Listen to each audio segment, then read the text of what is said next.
Okay, I think we have a good number. Shall we start? Sure. So over to you, Isabel. I'll kick it off. Ladies and gentlemen, colleagues and friends, hello. I'm so pleased you can join this event. It's my pleasure to welcome you to this webinar on SDG localization through local governance, which is hosted by my office, the Independent Evaluation Office, in collaboration with the Governance Community of Practice. By one estimate, at least 65% of the 169 SDG targets will not be reached without concerted engagement and coordination with local and regional governments. It's therefore crucial to make the global vision of Agenda 2030 relevant and operational in specific contexts and translate it into national, regional, and local strategies. However, SDG localization goes beyond that. It also requires fostering local ownership, building partnerships, and empowering groups at risk of being left behind to enable them to have a voice. It promotes collaborative efforts among various stakeholders, including local governments, civil society organizations, businesses, and communities, to work together towards achieving sustainable development. To help UNDP constantly improve its work in this area, we've prepared our latest reflection series paper on SDG localization through local governance. Our aim is to provide relevant, useful, and accessible lessons from past evaluations to identify what works, what doesn't, and why. This session is also about mutual learning and knowledge sharing, which is one of my very favorite things. We encourage you to share with us your experience or good practices and let us know your thoughts. You can also raise your hand to speak during the Q&A segment or post questions or comments in the chat at any time. We'll now hear 3 key lessons presented by Anna Konova, a senior research analyst in the IEO who co-authored the paper with Shiv Bakrania, Solomon Mamo, and Mario Bjetti. I'm also very pleased to welcome our guest speakers from the country offices sharing examples of their work. First, we will hear from Soumya Guha, SDG specialist from UNDP India, who will present key insights from the Indian model of SDG localization. Then Yeva Lazarevičiūtė, program advisor in UNDP's country office in Brazil, will share an example of their great work of collection and use of SDG data. I'd also like to welcome with us Patrick Duong, Global Lead on Governance for Public Goods and Services, Bureau for Program and Policy Support, UNDP, who will frame the lessons in the broader framework of UNDP's support to local governance, as well as our very own Ana Rosa Suarez, who will moderate the discussion. Now let me invite Anna to present the lessons. Anna, over to you.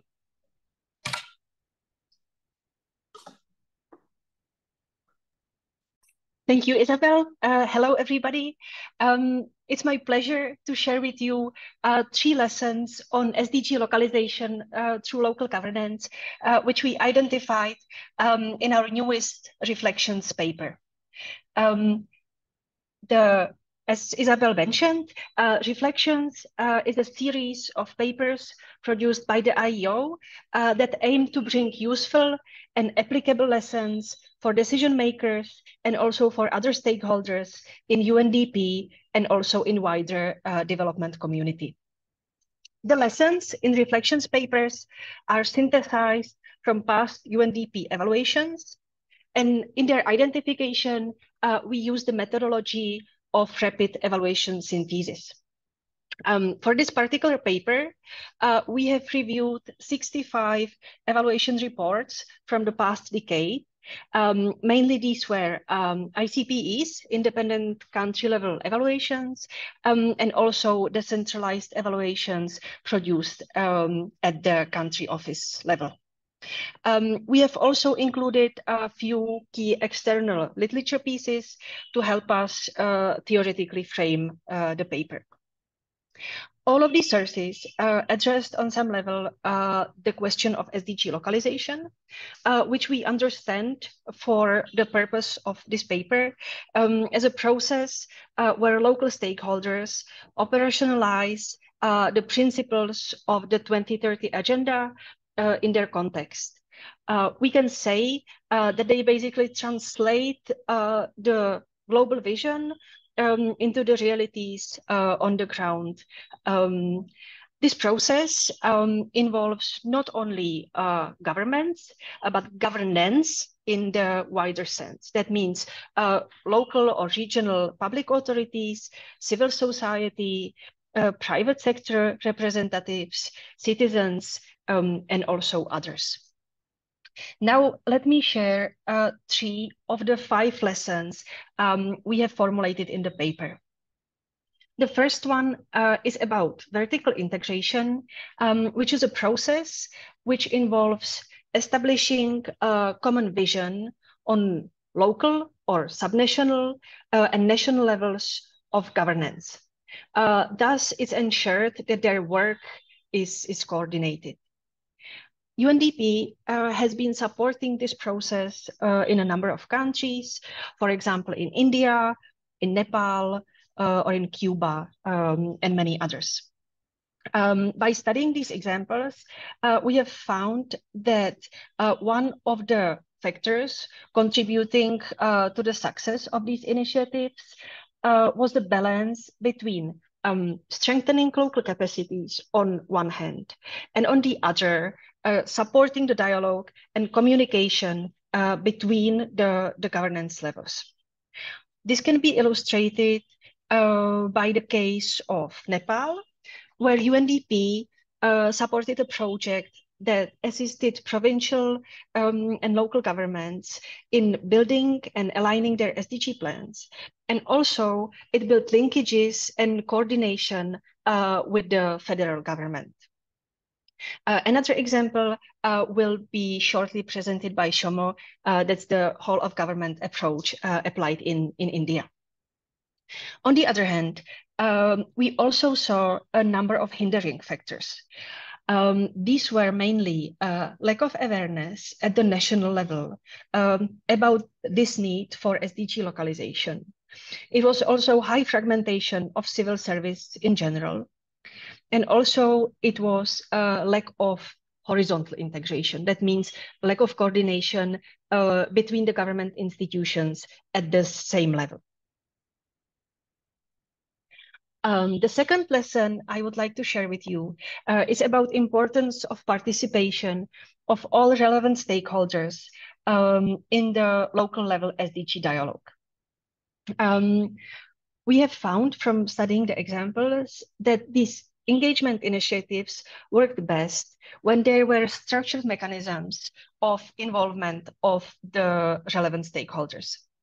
An example of this can be found in Social Participation Forum in Argentina, which directly linked civil society actors with provincial and municipal SDG focal points, and thus it provided a platform for dialogue.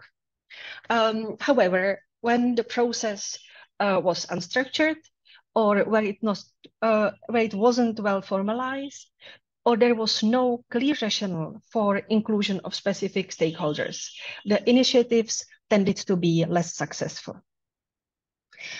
A big challenge in these engagement efforts is also inclusion of vulnerable groups who are likely to be left behind.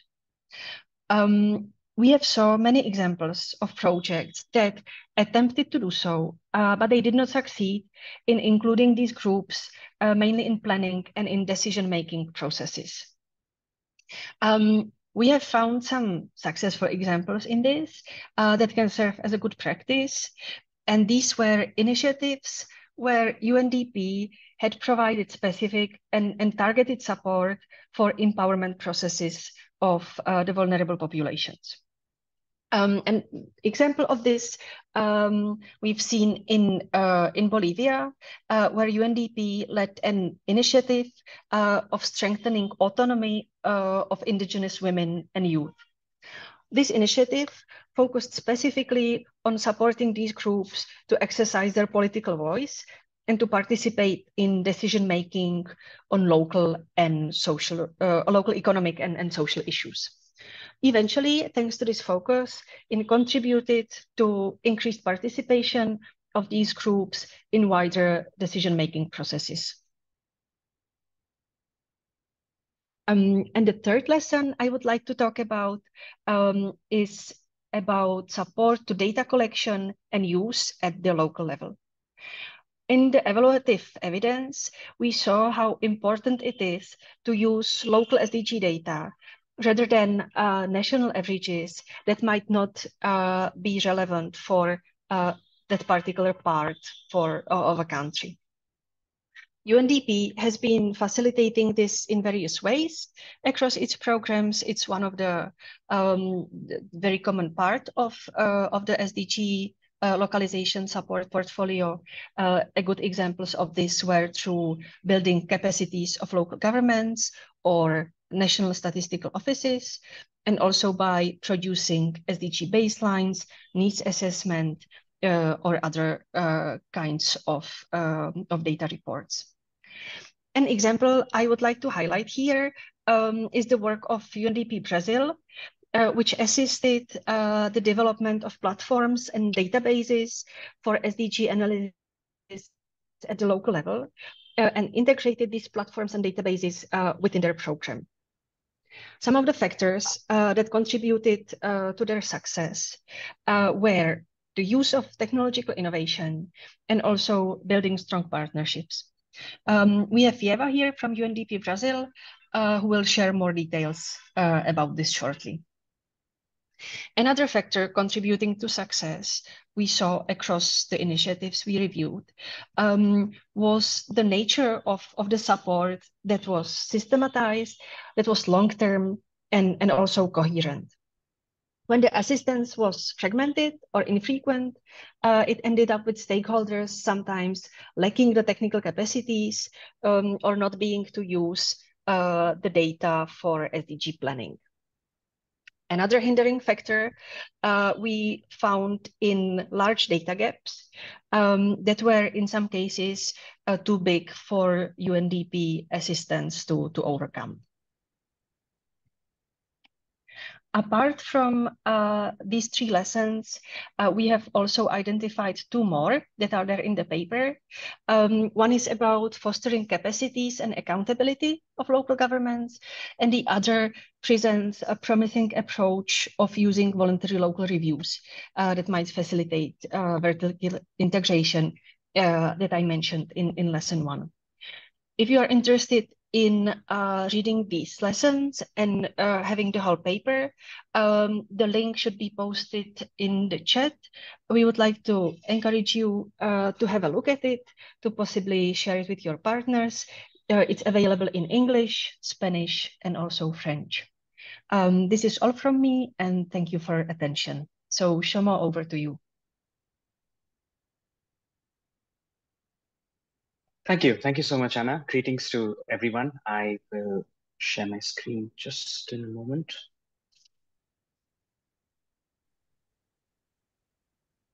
Yes.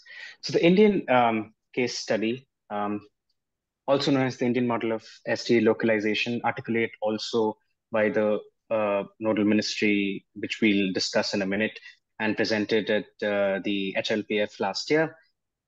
To begin with, this is a snapshot of the institutional structures and mechanisms, which as a result of efforts since 2015, they look like the way they are right now, which is the parliament, which provides the overall insight. There is Niti Aayog, which used to be the erstwhile Planning Commission of India, which is the nodal agency for overall coordination of the SDGs. They do not work on any single sector. They work with all ministries, and therefore they were seen as the most competent sort of agency to look after the SDGs. There is a Ministry of Statistics, which is the data focal point, and the Panchayati Raj, which primarily works with local governments at the village level, which is the focal for localization there.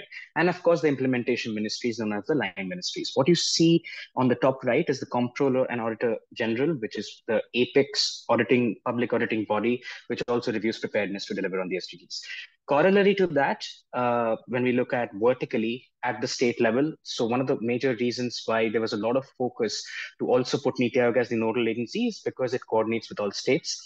Apart from, of course, as all of you are aware, there is a lot of variation when it comes to India's overall progress, the aggregate numbers that we see.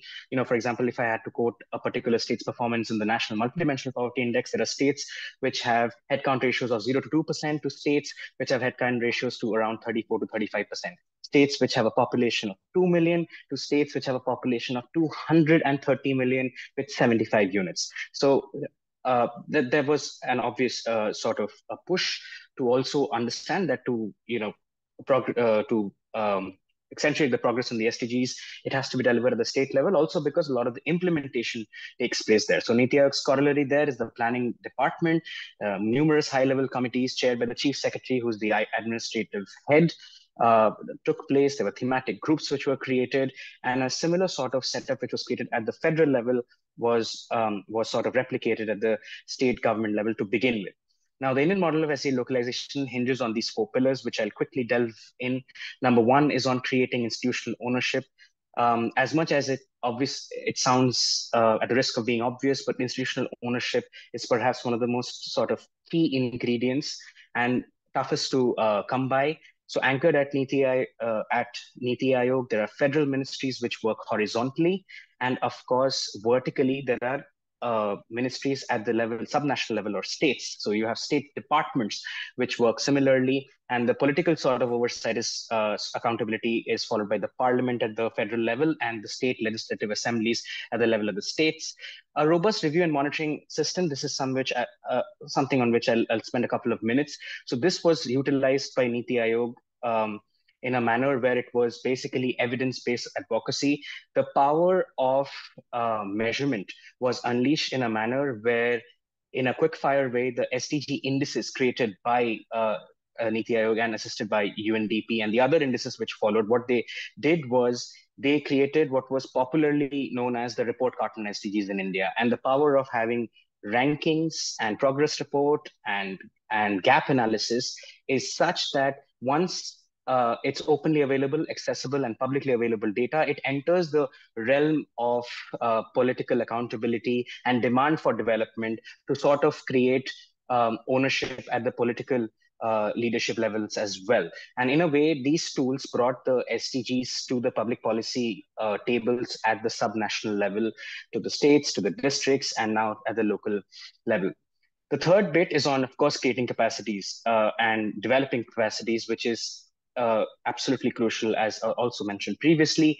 And in this, the engagement has been not only at the level of Niti Aayog, which worked horizontally with other ministries, but also the level of states and government functionaries who, in terms of their work and their TORs of their work, pre or post 2015, the effort has been to create a culture of gap-based outcome targeting and focusing on outcomes and not just development-based expenditures articulated through budgets. And finally, the fourth one, which is to promote a whole of society approach. I think nothing articulates this better than how VNRs do when they are seen as government-led, but not government documents, but as country documents. And apart from, of course, the need for horizontal and vertical integration from the government's part, there is a need to involve citizens, private sector, think tanks, academia, and international organizations like us as well. When we come to the state level, which is, we are looking at the subnational level, which I mentioned, what's interesting, of course, which might be similar to many countries as well, which is that there are very clear mandates of what comes within the union government list and what comes in within the state government list as well. So there are certain domains which are part of the state government, and therefore development actioning and programmatic implementation happens here. And this is where UNDP India has been creating SDG coordination centers, which are these specialized vehicles which have been assisting state governments here, and the planning department specifically, to have sort of a cross-sectoral view of what are the needs and so on and so forth.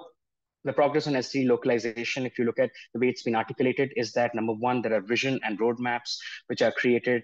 Of course, coordination and capacity building are sort of enablers, but also monitoring and reporting so that there are actionable insights, which doesn't only limit itself to advocacy and monitoring, but also translates into programmatic actions as well. And nothing articulates that better than affecting the budgeting process as well.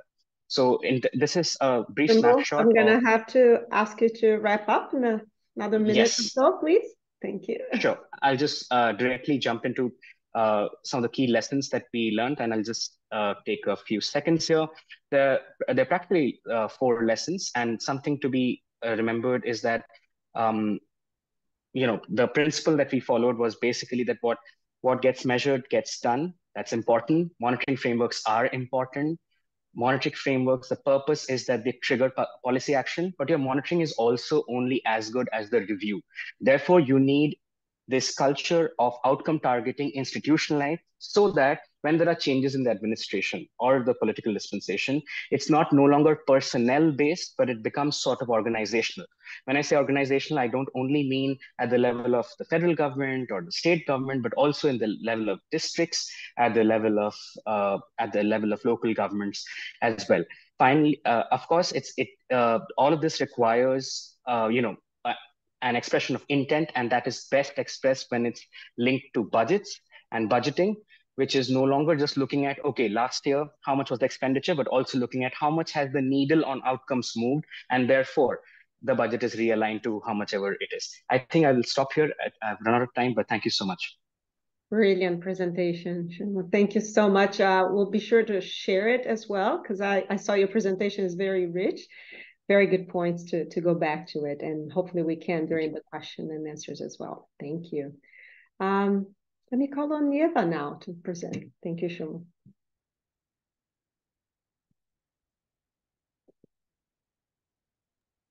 Okay, hopefully you guys can all see the presentation.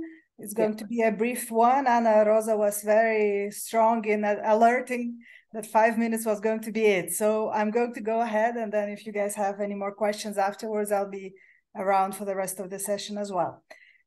So before we go into specific details of Brazilian case, I would like to share, I don't know why the slides are not actually advancing. Okay, I would like to share 3 characteristics about Brazil that I think are very relevant to our conversation here. Firstly, as you all know, Brazil is rather big. There are more than 5,000 municipalities, and any kind of global agenda, if it has to make a difference, I mean, for it to make a difference, it has to reach a local level.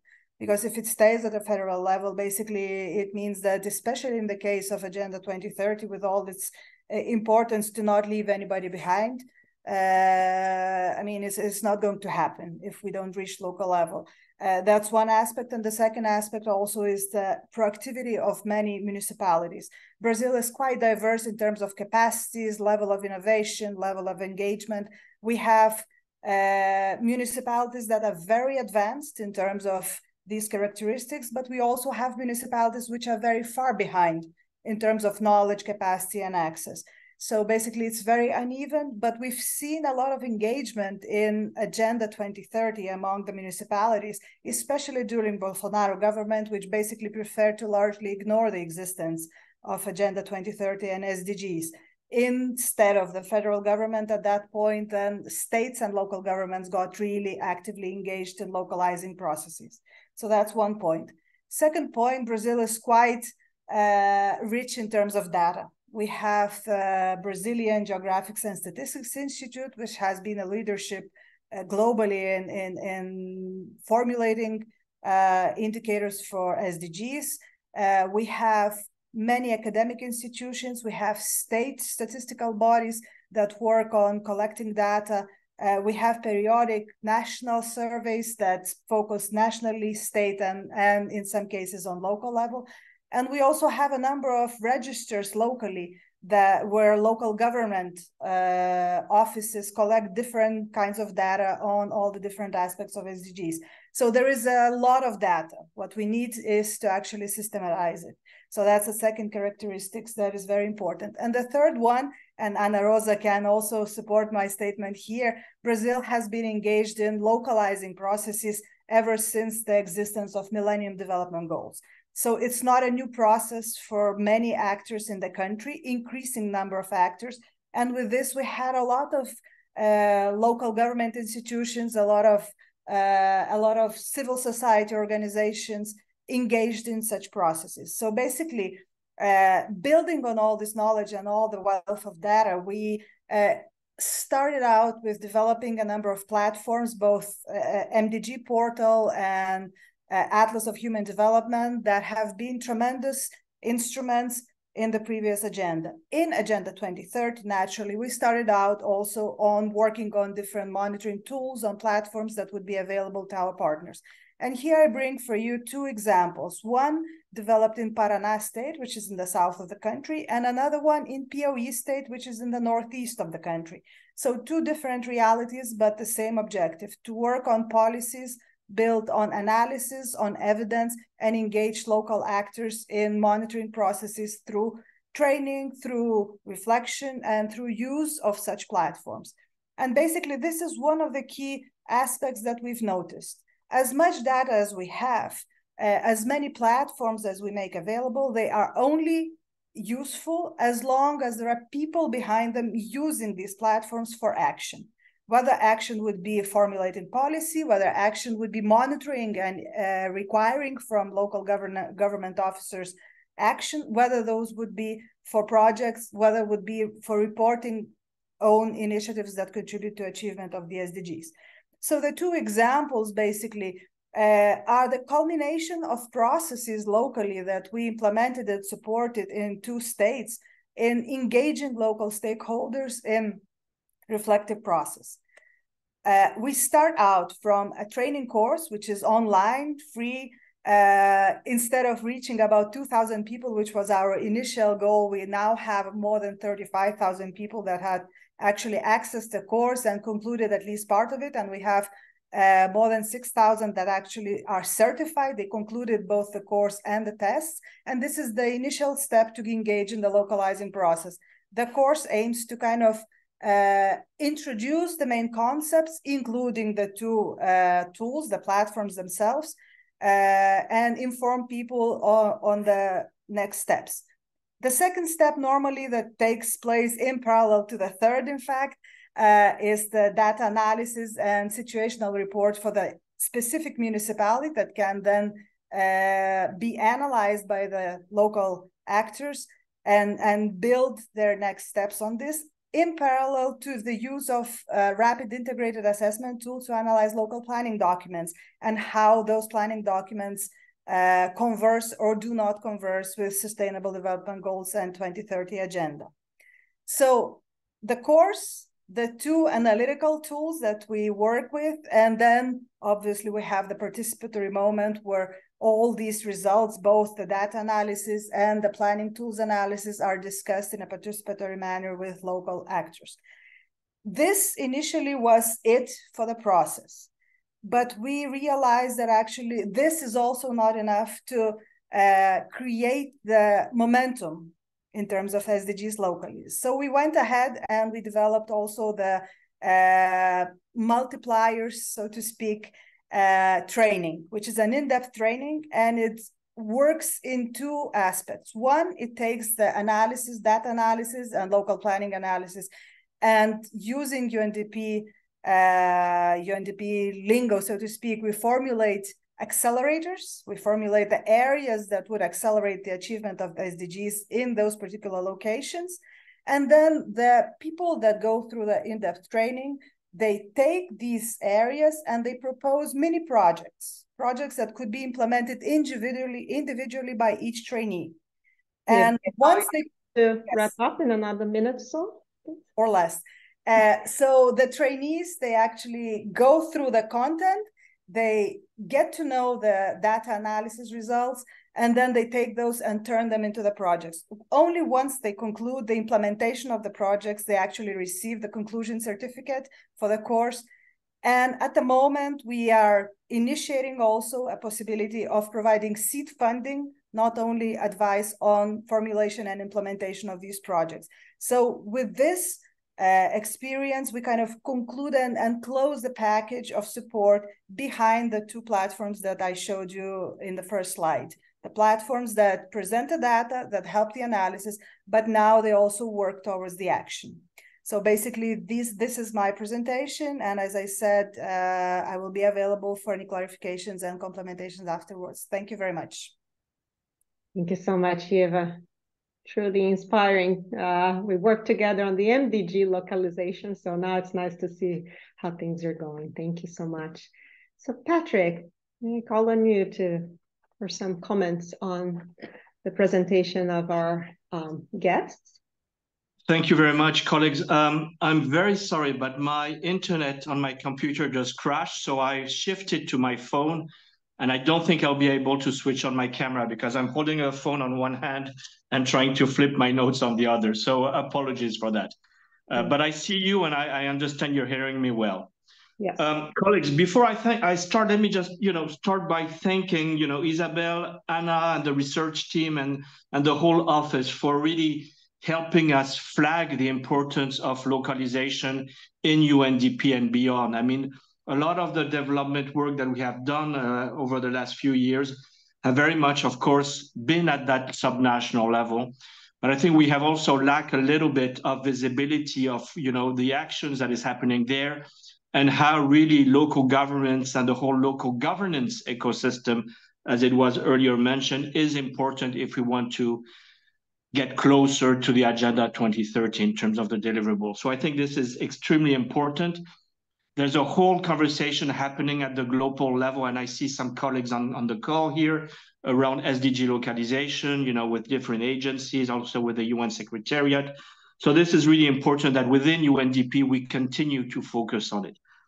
Now, having listened, first of all, to the findings and also the two presentations, what I really come for me as a conclusion is the fact that there are really some common denominators that we see across. One, first of all, and let's not question the importance of localization, but we all work, around these major issues of policy coherence, horizontal and vertical. And this is very important. It was one of the recommendations, but this is extremely important that whatever we do at the local and subnational level is very well coordinated with the tiers above, but also horizontally across, the different agencies, but also across the whole society, as it was mentioned.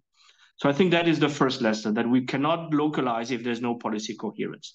The second one is very much around data. It came across very predominantly around with the two presentations that we had. And here data, not only national statistics, as we've tend to think over the last few years, but also we need to be innovative and identify what are the other sources of data that we have at that subnational level, because very often the data that we have from the National Statistics Office stops basically at provincial or district level. So it doesn't go any further. And we need to use, either community monitoring data, citizen engagement data, or also big data to be able to, as colleagues from India and Brazil mentioned, provide evidence for policies at subnational and at local level. Then, of course, the whole partnership is something that comes across. We all know that these days, governments alone can no longer deliver the SDGs at the subnational level, and they need to have partnerships. And partnership goes beyond, inviting people to participate, right? It's really trying new ways to identify local issues at the subnational and the local level. And this is why in UNDP today, we're really shifting towards, integrated portfolios and use a system approach to identify what are the leverage points that you need in a very specific state in India or locality in Brazil, to identify the driver and the accelerator where we need to invest, keeping in mind that we clearly do not have the capacity to invest across, right? So identifying those very leverage points. And of course, something that was not mentioned here, but it's part of our UNDP kind of approach to localize, which we call the 4+1 enabler. It's around financing, and financing going beyond fiscal transfers, but also how do we create the environment and the incentives for private sector, but also other institutions to invest at that subnational level. So my last point here, if I have another 2 seconds, and I'm looking at you, Anna, if that's okay, is to say that we're all doing this. We need to share more of what we're doing. But the work that we've done over the last few years around SDG localization is today shifting towards really identifying new approach for UNDP and other agencies. And recently we've been discussing also with, with bilateral agencies to basically think how we will work at the local level in a different manner, right? So it's very much around focusing on sustainable local development, creating portfolios that interconnect interventions that respond to complexities at that local level, using systems approach, etc., but also very much trying to engage local actors much more effectively and throughout the process of co-creating, but also leading the development and the implementation of those portfolios on the ground. So in other words, we're trying to shift from very rigid, traditional vertical projects that operates at the local level towards having something that is more horizontal. And you know, the colleagues in Brazil mentioned the platforms that allows different actors to land their interventions in that space, and also for UNDP to help quality assure the interventions that happen in that portfolio place, as well as de-risk the investment. Let me finish, because I know that SG keeps reminding me this, that we have a lot of tools now available on the UNDP Viva page, which I would invite colleagues to look at. There's those documents that I've mentioned around localization, but many more around area-based programming, around the importance of gender-based budgeting and so forth. So with this, let me stop and again thank everyone for the research, but also for the experience and sharing the examples. Back to you. Thank you so much, Patrick. And thank you to all the presenters. We do have a good 20 minutes now for an engagement and exchange here, and would like to start perhaps precisely with what Patrick mentioned. There's so many ideas or concrete evidence of what works in different parts of the world, different sectors of localization, of localizing the SDGs.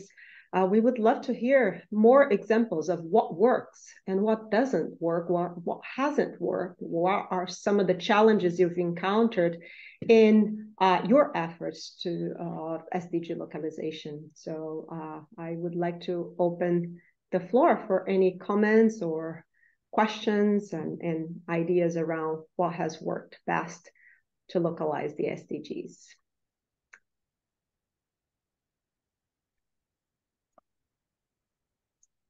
I also welcome the other authors of the papers, Shiv and Mario, if they would like to say a few words as well.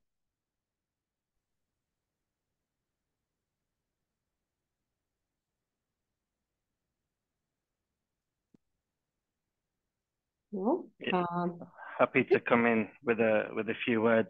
Can you hear me? Okay. Yes, go ahead. Yeah. So yeah, hi everyone. Great to be here. My name's Shiv Bakrania, evaluation specialist at IEO. I worked with Anna on this paper. So I mean, it's really nice to kind of hear some of the examples presented, India and Brazil, to add some flavor to what we're presenting here.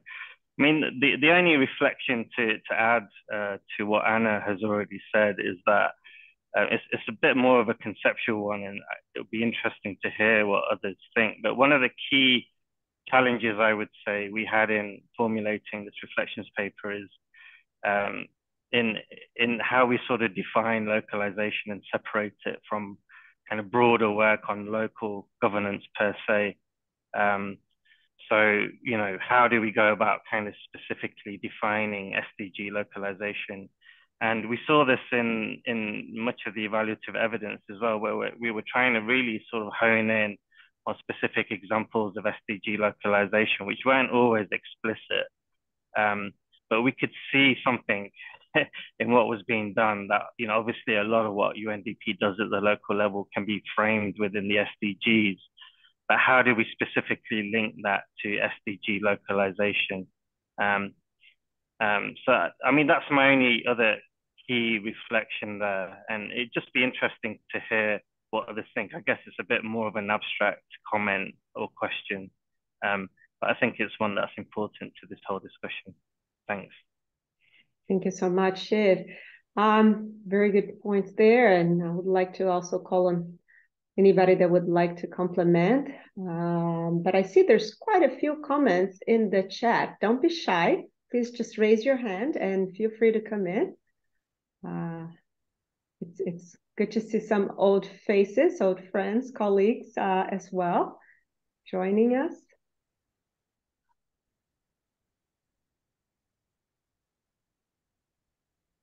Okay, shall I read some of the points in the chat then?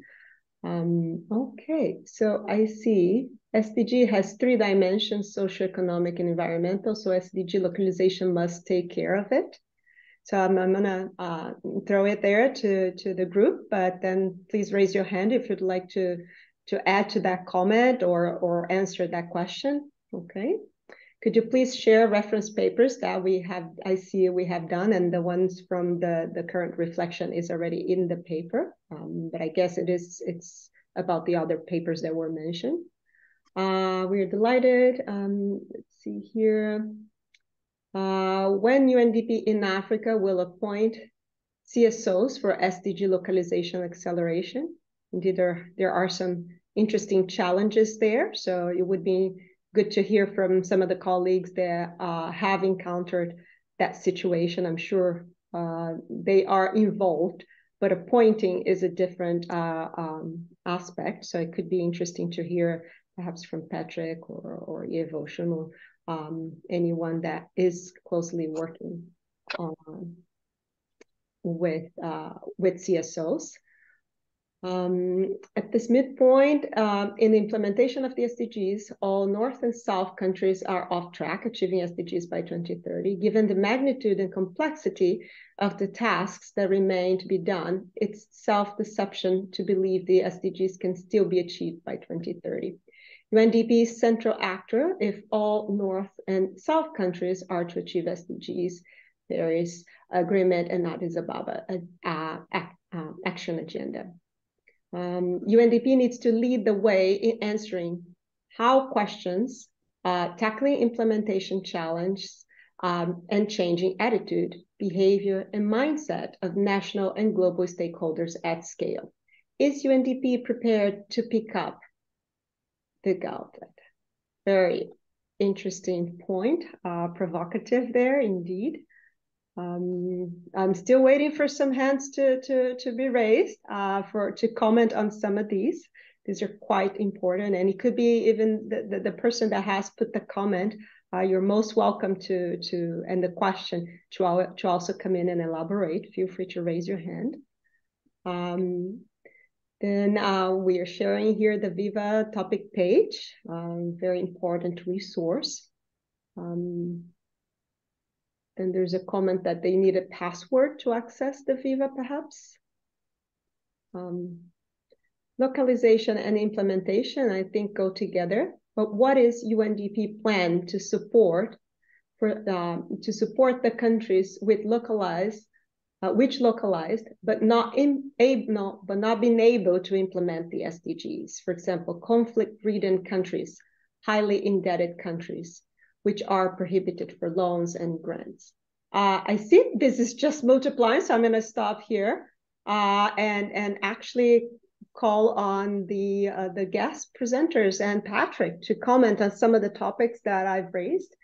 As you know, again, I would like to highlight the point that as a synthesis and lessons section in the Independent Evaluation Office, we're very much focused on the learning component of evaluations. And we like to highlight what works, but also what doesn't work, and bring to the different stakeholders to address and consider for change. And I see a key component that has been highlighted in the questions are challenges. There are multiple challenges to localizing the SDGs. May I call on any of you, but if not, perhaps Patrick or Eva Shumu would like to take the floor, and Shiv, I guess, too. Who would like to go first? I can answer the question on CSO if you wish, Anna. Go ahead, Patrick. Thank you. Right, and again, sorry, I'm trying to use my phone. Well, I mean, UNDP by tradition has always been very close to CSO engagement, and particularly on SDG localization. So to answer the question from our colleague, it's not so much about, you know, appointing CSOs, right? It's creating a platform by where CSOs in the country at different levels are able to feed in the decision-making process of UNDP. But more than UNDP, the main issue here is for the CSOs to have the capabilities and the systems to make their voice heard in this whole localization process, meaning vis-a-vis local governments, local actors, private sector, and central governments. And this is why when we discussed a little bit earlier about the platforms, I mean, this is something that for me, when you spoke about, you requested about a good practice, I think this is something that is extremely important to note. Many times, you know, we come in from a localization approach with this kind of expert perspective where we're looking at the SDGs by trying to measure things, right? But we tend to forget the importance of associating the CSOs in the formulation of those programs at the local level, right? So again, for this to happen, it's about creating that space for the CSOs to be able to articulate. And this is something that we see now happening across the platforms that are established under the so-called SDG localization kind of approach that allows better coordination, exchange of information and sharing between governments, the private sector, and the CSOs, and the other development partners that are in the country or in that very specific locality. Over to you, Anna. Thank you so much, Patrick. I see that Zoe Pelter has been trying to raise her hand. Or would you like to come in, Zoe?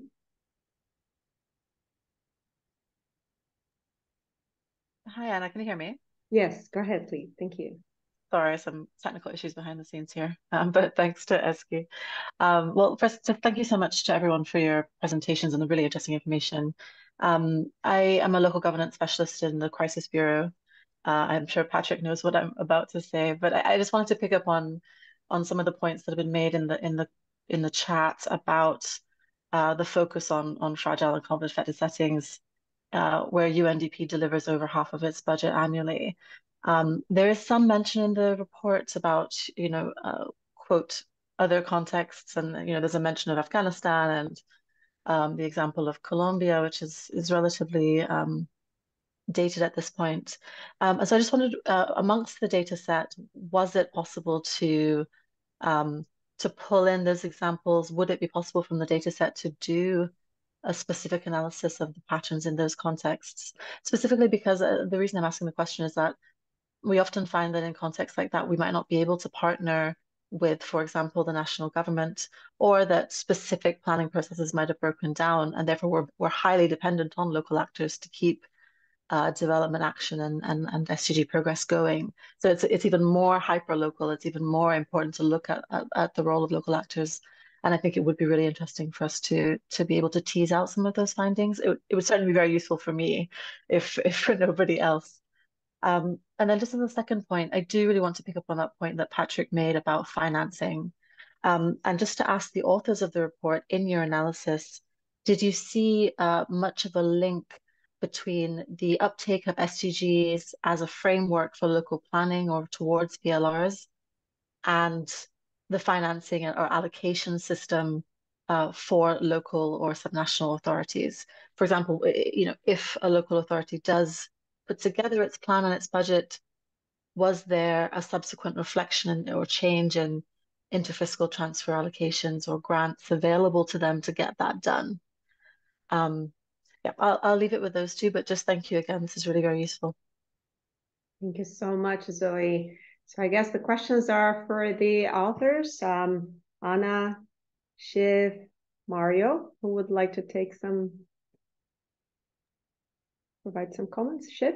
Yeah, I would like to come in if that's all right. I was having some technical issues in raising my hand as well. But yeah, I'm really glad that Zoe raised the issue of SDG localization in conflict-affected countries. And I think something was posted in the chat about that from Vienna. I just wanted to say, and I think this responds to Zoe's question in some ways, that we didn't find much specific evidence on SDG localization from fragile and conflict-affected contexts. So that's one of the issues, especially where we could kind of make an explicit link to SDG localization, I think what we were trying to do, the way the paper is framed, is that SDG localization through local governance. So what was coming through in some of the evidence, and we can certainly try and look at this a little bit further if it's seen as something to be useful. Try and look back at the evidence base that we have and look at the specific examples of fragile and conflict affected states. But I mean, I think one of the underlying lessons that comes out in the paper is that, for SDG localization, it's really important to have vertical and horizontal integration. And, from a kind of common sense point of view, you could see how that is difficult in fragile and conflict affected contexts where, you have difficulties in terms of governance across the state and within the boundaries. So I think that that's, an underlying challenge that may affect localization, but that doesn't discount the fact that you mentioned, Zoe, that, in these contexts, it's even more important to go local. It's even more, because those sort of governance systems may be happening at a very local level, but where the difficulties may come in is sort of linking that across the levels from the local to the subnational to the national to the international. I'm also really glad, Zoe, that you mentioned this issue of voluntary local reports, which is something conceptually we saw. So when we looked at the external evidence base on SDG localization, we saw that in much of the evidence that the issue of voluntary local reviews was coming through as an important mechanism for SDG localization, but we didn't see many examples of that within the UNDP evaluation evidence base in particular. And I think that's something worth looking at a bit more for the reasons you say. So I'll leave it there for now. Thanks. Thank you, Shiv. Anna, Mario, would you like to complement? We have a hand up. Michael Olongo, would you like to come in? Thank you, Madam. Yes, Michael Olongo is my name. And when the issue of localization was raised earlier, I heard one of your panelists talking about the capacity and the systems of the local civil societies and then the NGOs. So my concern is that isn't UNDP in the position to build the capacity and then the system of these local NGOs to make sure that this localization is actually felt at the local level? I just want to know if UNDP is not in that position to build a local organization. Thank you so much, Michael. Thank you. Perhaps Yeva and Shumu could give their testimony to how have they done that in their countries. Shumu, would you like to go first? Sure, yes. So there's obviously a larger context, which is in our country, there are many programs that the government implements, whether it's the central level or the state level, or if it's done through the district or block levels, which are delivered with the help of local NGOs and civil society organizations as well, especially when it comes to outreach and so on and so forth. So especially there are regions within the country, for example, the Northeast region in the country, where we do collaborate with CSOs and NGOs. I'll give you an interesting example because it'll coalesce a lot of other bits as well, which is the data piece as well, which we are talking about. So for example, one of our largest citizen-generated surveys in the country is actually by an NGO called Pratham, which used to and still does education attainment and basically learning outcomes-based surveys, which was so popular, accurate, and in terms of useful to the government, that the government then followed suit and created their own national survey on the basis of that. So there are many areas of collaborations. There are partners. I think there are different ways and entry points in which this can be done, and very, very region specific as well. So yeah. Thank you so much, Shumu. Yeva, you have a couple of minutes to perhaps before we wrap up, tell us your experience. Again, I think all these aspects, they really depend, they go country by country. Civil society organizations in Brazil have been engaged in global agendas, including a working group of different civil society organizations and NGOs that was engaged in the formulation of the Agenda 2030. So ever since then, they continued actually working on producing their own report on SDG progress or lack of. They've just launched report number 7. And it was interesting because the National Voluntary Review submitted to high-level political forum was only one in 2017, I believe, that Brazil elaborated. Now the government is engaged in elaborating the second one. But this civil society report, which is called the Light Report in English, has actually served as a national SDG progress report and was read broadly. And I mean, this is just one example of how civil society organizations engage in the SDG localization. I mean, if we look at all the different levels and all the different examples in the country, we see different expressions and different types of participations, whether they would be in monitoring, whether they would be in proposing policy changes, implementing projects, some of them more sectoral, others more overarching projects. So I think in case of Brazil, it's a little bit different a situation because of all this proactiveness and because of all the engagement that we've seen, including the fact that civil society organizations end up kind of filling in the gap that national government has left during 4 years of the previous government. So that's one point. Second point, kind of listening to all the questions and reflections, I think to me, localization without action, without implementation, there was one comment like that in the chat box here, it really doesn't make sense. Otherwise, we really go into the pitfall of rainbow washing. If there is no action behind it, we just kind of look at the indicators and say we do SDGs, but we actually don't do anything to change the modus operandi. We don't actually absorb and implement the spirit of the 2030 agenda. I think we're not making a difference. We're just adding one more task to kind of translate agenda, but then it doesn't have an impact locally. And for this to happen, I think lots of people mentioned here, we need funding, we need integration between the levels of the governments, you know, like local government, state government, federal government. We need all kinds of different actions that create ecosystem for SDGs, both federally and locally. So to me, it's kind of like a key takeout point from this meeting, reinforcing this understanding. One piece of action, one piece of this whole system is not going to make a difference. It has to be a kind of a combo, so to speak, in order to make a difference. Thank you so much, Eva, indeed, very much. So, well, I'm going to hand it over back to Isabel to wrap up. But thank you, everybody, for your contribution and participation. Isabel? Well, I mean, we're coming up at the hour. I want to thank everyone for their participation. Of course, I'm just amazed at the richness of the discussion. I think in the chat, we're already having some people agreeing to connect and continue engaging. So that's exactly what we hope to come out of these sessions. Thank you to our speakers. And I want to thank my team also for pulling this together. Thank you, everyone. And for those celebrating Thanksgiving tomorrow, have a lovely Thanksgiving. Thank you.